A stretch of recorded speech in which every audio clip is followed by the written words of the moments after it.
नमस्कार दोस्तों, मैं मोहित अवस्थी अपने channel study with Mohit sir में आप सभी लोगों का बहुत बहुत स्वागत करता हूं। और दोस्तों, समाज शास्त्र की प्रश्न श्रृंखला में इस समय थोड़ा क्लास बंद रही है। उसका कुछ विशेष कारण था। आज से फिर शुरुआत हो रही है। इसमें देखिएगा, पहला प्रश्न दिया हुआ है कि श्रोतागण बस यात्री तथा फुटबॉल मैच देख रहे लोगों का समूह है ना। जैसे इसमें क्या दिया हुआ है कि जो श्रोतागण हैं, बस यात्री हैं तथा फुटबॉल मैच देख रहे लोगों का समूह। अब ये क्या कहलाएगा?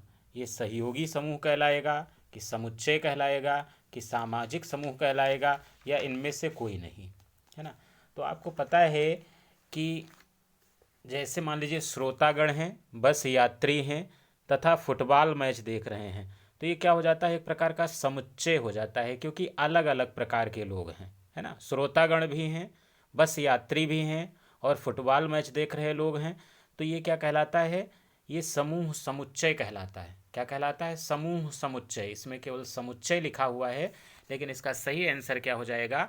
समूह समुच्चय। क्या कहलाएगा? समूह समुच्चय कहलाएगा। क्लियर है ना।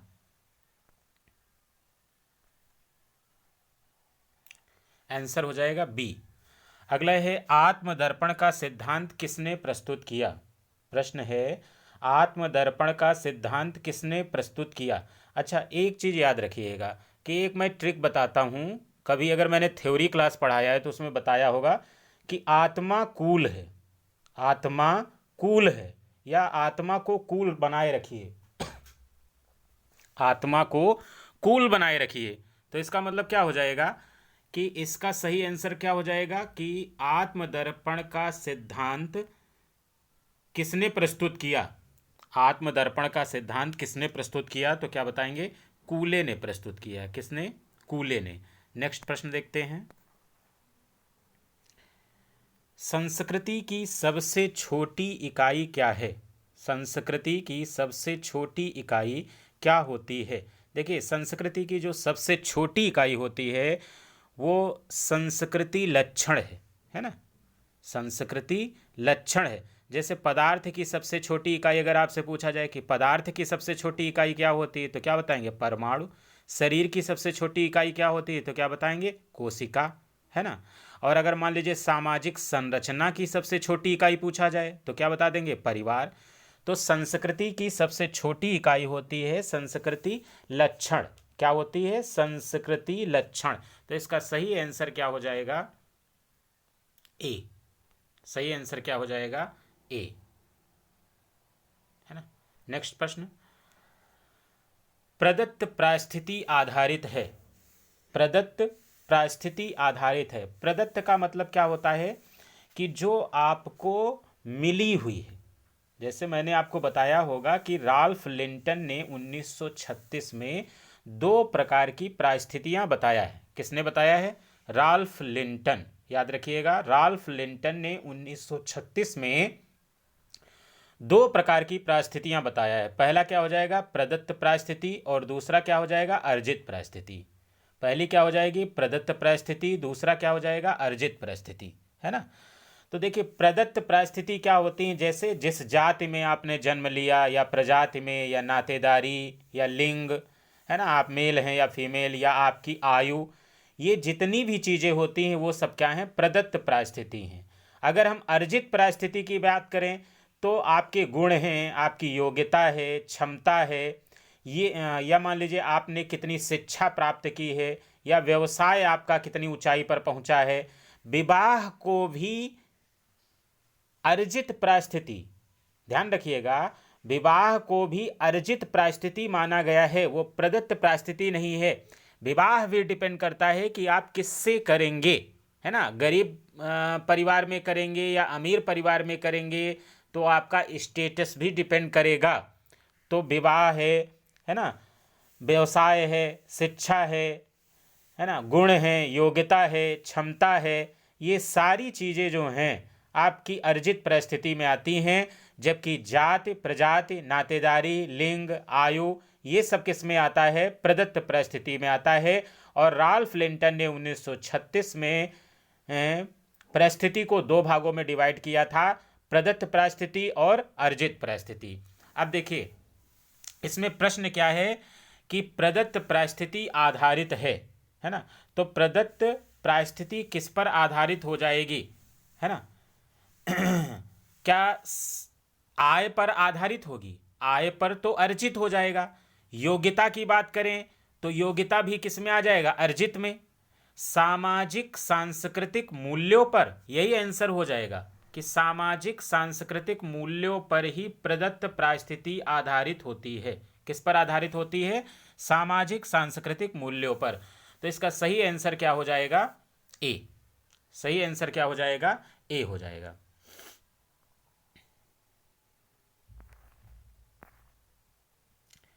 नेक्स्ट प्रश्न है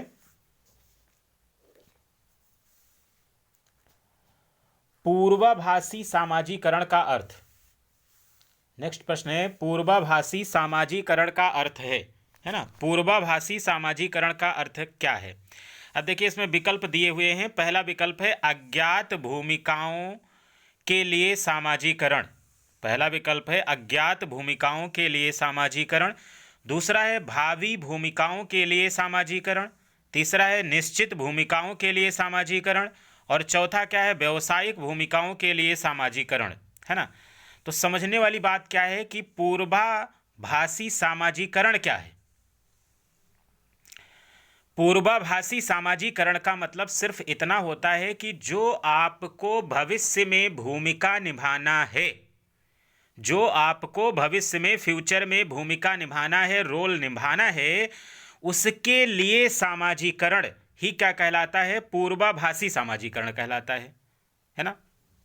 कुल मिलाकर के भविष्य में जो आपको भूमिका निभाना है, या भविष्य को भावी भी कहते हैं, भावी भूमिका निभाना है, उसके लिए जो सामाजीकरण होता है उसी को हम पूर्वाभासी सामाजीकरण कहते हैं। जैसे मान लीजिए कि कोई लड़की है तो उसको उसके परिवार को पता रहता है कि इस लड़की का विवाह करना है और ये लड़की जो होगी किसी दूसरे घर में जाएगी, और जब लड़की दूसरे घर में विवाह करके पहुंचती है तो वो दुल्हन बन जाती है। तो कहीं न कहीं उसकी लाइफ में बहुत बड़ा परिवर्तन आता है। परिवर्तन क्या आता है कि मान लीजिए अपने घर में वो सलवार सूट पहन रही है, लेकिन जब ससुराल पहुंचती है तो साड़ी पहनना पड़ रहा है, घूंघट करना पड़ रहा है ना? घूंघट करना पड़ रहा है। तो कहीं न कहीं उसकी जो भूमिका है वो चेंज होती है। तो घर वाले क्या करते हैं कि पहले से ही भावी भूमिका के लिए उसको तैयार कर देते हैं कि बेटा ऐसा करना, इस तरह के संस्कार रखना, है ना, जिससे आपका जीवन सुंदर बना रहे। तो यही क्या कहलाएगा? भावी भूमिका कहलाता है। कहने का मतलब क्या है? पूर्वाभासी सामाजीकरण का मतलब क्या हो जाएगा कि भविष्य के लिए, भविष्य की भूमिका के लिए तैयार करना ही क्या कहलाता है? पूर्वाभासी सामाजीकरण कहलाता है। ध्यान देने वाली बात यह है कि कई बार इसको पूछ लेते हैं प्रत्याशी सामाजीकरण। जो भावी भूमिका या पूर्वाभासी सामाजीकरण है, इसको प्रत्याशी सामाजीकरण भी कहते हैं। इसको क्या कहते हैं? प्रत्याशी सामाजीकरण। और ध्यान रखिएगा कि इसका भी उल्लेख मर्टन ने किया है। जैसे प्रदत्त परिस्थिति अर्जित परिस्थिति का उल्लेख मर्टन ने किया है, वैसे ही ध्यान रखिएगा कि पूर्वाभासी सामाजीकरण और प्रत्याशी सामाजीकरण का उल्लेख किसने किया है? मर्टन ने किया है। किसने किया? मर्टन ने। अब देखिए आंसर तो आपको इसका क्लियर हो गया होगा। आंसर क्या हो जाएगा? बी, भावी भूमिकाओं के लिए सामाजीकरण। नेक्स्ट प्रश्न,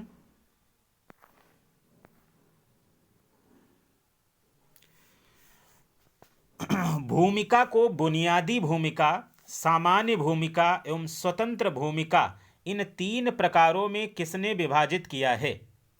भूमिका को बुनियादी भूमिका, सामान्य भूमिका एवं स्वतंत्र भूमिका, इन तीन प्रकारों में किसने विभाजित किया है ना? ध्यान दीजिएगा कि प्रश्न को बड़े अच्छे से पढ़ना है। भूमिका को बुनियादी भूमिका, सामान्य भूमिका एवं स्वतंत्र भूमिका, इन तीन प्रकारों में किसने विभाजित किया है? क्या बताएंगे? बेंटन ने। किसने विभाजित किया है? बेंटन, है ना? इसमें सही विकल्प क्या हो जाएगा? डी, है ना? सही विकल्प क्या हो जाएगा? तो क्या बताएंगे? D, M Benton.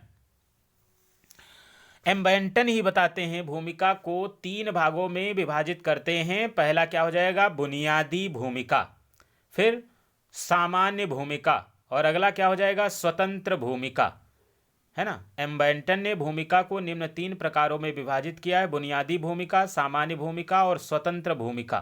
क्लियर है ना। अगला देख लीजिएगा प्रश्न। अगला प्रश्न है, उपलब्धि, स्व अनुशासन और व्यक्तिवाद जो कार्य उन्मुखता में सहायक हो वह किस प्रकार के समाजों को दर्शाता है। उपलब्धि, स्व अनुशासन और व्यक्तिवाद जो कार्य उन्मुखता में सहायक हो वह किस प्रकार के समाजों को दर्शाता है। क्या हो जाएगा इसमें, देखिए विकल्प में है उन्नत समाज, लोक समाज, कृषक समाज, छोटे समाज, है ना। प्रश्न बहुत अच्छे से पढ़िए, बार बार कहता हूं, उपलब्धि, स्वानुशासन और व्यक्तिवाद, उपलब्धि, स्वानुशासन और व्यक्तिवाद जो कार्य उन्मुखता में सहायक हों वह किस प्रकार के समाजों को दर्शाता है ना। ध्यान दीजिएगा, जब भी उपलब्धि, कोई उपलब्धि मिल रही है तो कहीं ना कहीं आप उन्नति कर रहे हैं। स्वानुशासन, सेल्फ कंट्रोल हो, है ना, कोई ऐसा समाज हो जिसमें क्या हो, सेल्फ कंट्रोल हो, यानी कि लोग अपने आप पर स्वयं नियंत्रण रख रहे हैं। अगर स्वयं नियंत्रण रख रहे हैं तो फिर सरकार या शासन की व्यवस्था कम हो जाएगी। और व्यक्तिवाद, व्यक्ति को महत्व दिया जाए, ऐसा नहीं कि रूढ़ियां, परंपरा, जाति, प्रजाति, इनको महत्व दिया जाए, व्यक्ति को महत्व दिया जाए। तो आप सोचिए, जिसमें प्रोग्रेस हो रही है, लोग सेल्फ कंट्रोल हैं, व्यक्ति को महत्व दे रहे हैं, वो किसी भी जाति का है, तो ऐसा समाज क्या कहलाएगा, उन्नत समाज कहलाएगा। मतलब प्रोग्रेसिव सोसाइटी होगी। कैसा कहलाएगा, उन्नत समाज कहलाएगा, है ना। तो इसका सही आंसर क्या हो जाएगा, ए। सही आंसर क्या हो गया, ए। नेक्स्ट प्रश्न, निम्नलिखित में से कौन सा सांस्कृतिक बदलाव का अग्रदूत नहीं है।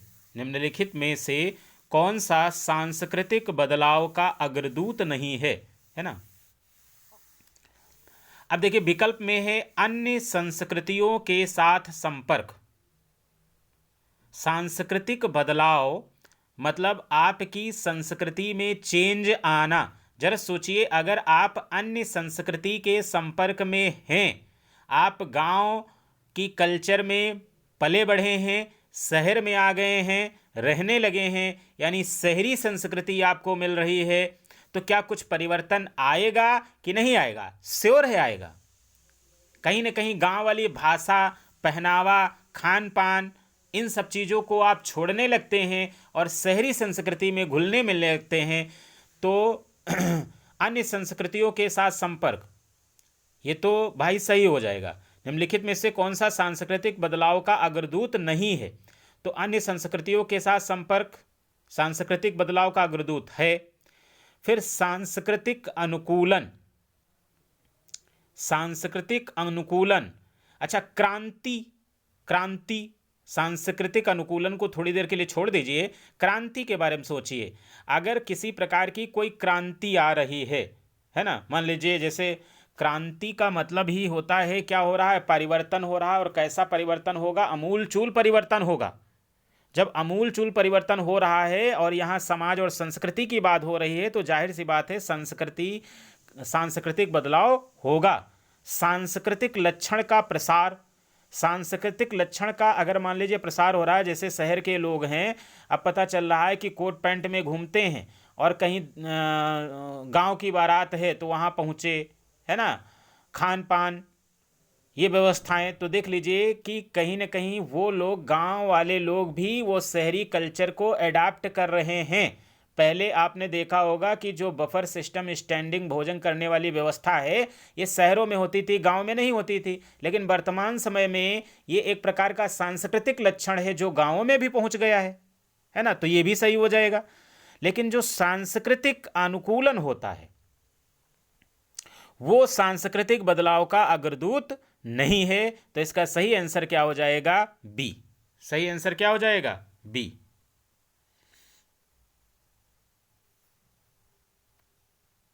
नेक्स्ट प्रश्न, अभौतिक संस्कृति की अवधारणा किसने दी? अब देखिए एकदम फैक्ट है भैया, आपने सुना होगा भौतिक संस्कृति और अभौतिक संस्कृति, है ना। एक पुस्तक है आगबर्न निमकाफ की, एक पुस्तक है आगबर्न निमकाफ की, सोशल चेंज, है ना, सोशल चेंज। आगबर्न की एक पुस्तक है सोशल चेंज, इन्होंने 1922 में लिखा था। इसी पुस्तक में आगबर्न बताते हैं कि संस्कृति दो प्रकार की है। आगबर्न क्या बताते हैं अपनी पुस्तक सोशल चेंज में कि संस्कृति दो प्रकार की है, भौतिक संस्कृति और अभौतिक संस्कृति, है ना। तो आंसर तो आप क्लियरली समझ गए होंगे कि इसका सही आंसर क्या हो जाएगा, डी यानी आगबर्न। सही आंसर क्या हो जाएगा, आगबर्न। लेकिन इसके साथ में और याद क्या रखना, सोशल चेंज भी याद रखिएगा जो पुस्तक है आगबर्न की, है ना।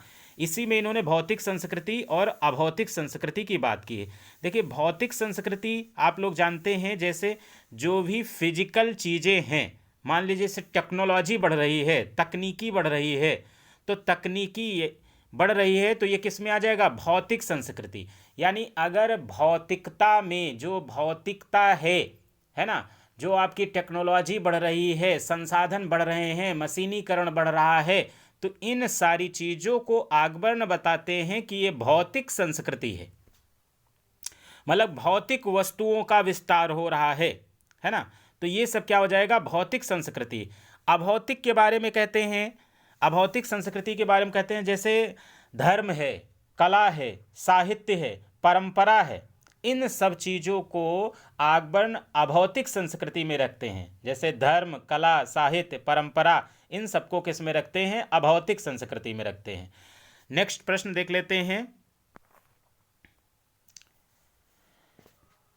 किस समाजशास्त्री ने संस्कृति को, किस समाजशास्त्री ने संस्कृति को भौतिक एवं अभौतिक संस्कृति के रूप में विभक्त किया है? अभी पूरी व्याख्या मैंने किया है। सही आंसर क्या हो जाएगा, ए यानी आगबर्न। सही आंसर क्या हो जाएगा, ए, मतलब क्या हो जाएगा, आगबर्न। नेक्स्ट प्रश्न,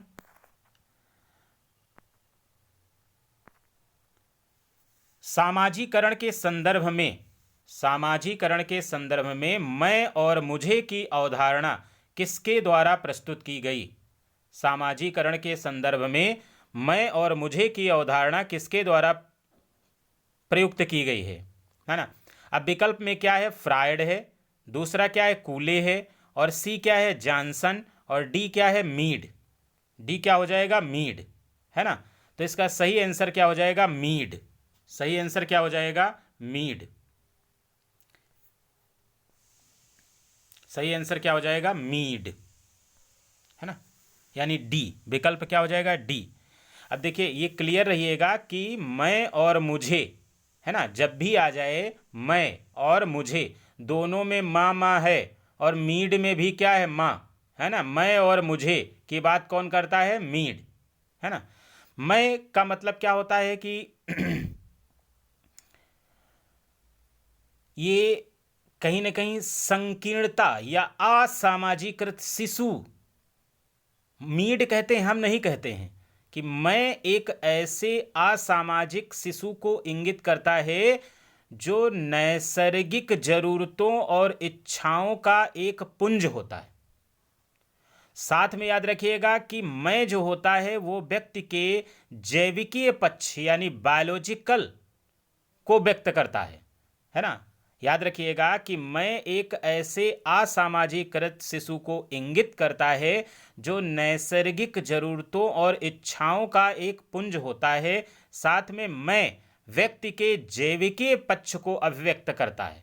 मुझे के बारे में याद रखिएगा कि इसमें सामाजिक सचेतन व्यक्ति का प्रतिनिधित्व करता है। इसमें सामाजिक सचेतन व्यक्ति का प्रतिनिधित्व करता है। क्लियर है ना।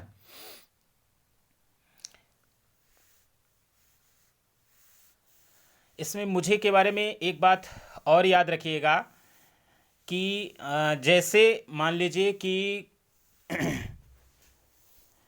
दूसरों के द्वारा स्वयं को देखने की जानकारी, दूसरों के द्वारा स्वयं को देखने की जानकारी, है ना, ये मीड कहते हैं कि मुझे के द्वारा होती है ना। कहने का मतलब कि जो दूसरे व्यक्ति हैं उसे किन निगाहों से देखते हैं। आप अपने आप को बहुत ज़्यादा सामाजिक समझ रहे हैं, बहुत ज़्यादा पढ़ा लिखा अनुशासन वाला व्यक्ति समझ रहे हैं, लेकिन बाकी लोग आपको किस नज़रिए से देख रहे हैं, किन निगाहों से देख रहे हैं, ये मुझे में आ जाएगा। और मैं में व्यक्ति का बायोलॉजिकल सिर्फ जैविकीय पक्ष होता है ना। और एक बात ये और कहते हैं कि जैसे मान लीजिए, ये मीड ही कहते हैं, मुझे के माध्यम से कहते हैं कि जैसे कोई व्यक्ति आपको किन निगाहों से देखता है ना, किन निगाहों से देखता है, आपको बहुत अच्छा व्यक्ति समझता है, आपको व्यक्तित्वशाली समझता है या गिरा हुआ व्यक्ति समझता है, कहीं न कहीं उसका प्रभाव पड़ता है और आप स्वयं भी उसी तरीके से अपने आप को देखने लगते हैं, है ना। कहने का मतलब ये सामाजिक स्व के लिए मुझे शब्द का उपयोग किया गया है। मीड के द्वारा सामाजिक स्व के लिए मुझे शब्द का उपयोग किया गया है। अगला प्रश्न देख लेते हैं। आंसर आप लोग समझ रहे हैं, मैं और मुझे की अवधारणा किसके द्वारा प्रयुक्त की गई है? मीड के द्वारा। अगला प्रश्न है सामाजिक समूह की मौलिक विशेषता है। अगला प्रश्न है सामाजिक समूह की मौलिक विशेषता है। अब देखिए सामाजिक समूह की मौलिक विशेषता क्या हो सकती है? फिजिकल प्रॉक्सिमिटी की बात की जा रही है ना। सामाजिक समूह है ना, सोशल ग्रुप है ना। सोशल ग्रुप में हमेशा याद रखिएगा फिजिकल प्रॉक्सिमिटी मतलब शारीरिक समीप। आंसर सही क्या हो जाएगा? ए, शारीरिक समीप। सामाजिक समूह की मौलिक विशेषता क्या होती? शारीरिक समीप।